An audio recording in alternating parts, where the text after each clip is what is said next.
رسول اکرم شفیع اعظم صلی اللہ علیہ وآلہ وسلم نے فرمایا، تم اپنی مجلسوں کو مجھ پر درود پاک پڑھ کر مزین کرو، کیونکہ تمہارا درود پاک پڑھنا قیامت کے دن تمہارے لیے نور ہوگا۔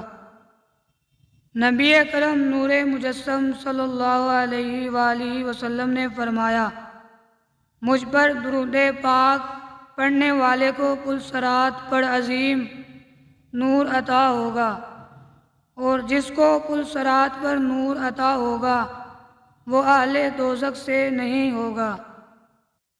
حضور نبی اکرم علیہ الصلوۃ والسلام نے فرمایا، جس نے مجھ پر دن بھر میں 1000 بار درود پاک پڑھا وہ مرے گا نہیں جب تک کہ وہ جنت میں اپنی آرام گاہ نہ دیکھ لے۔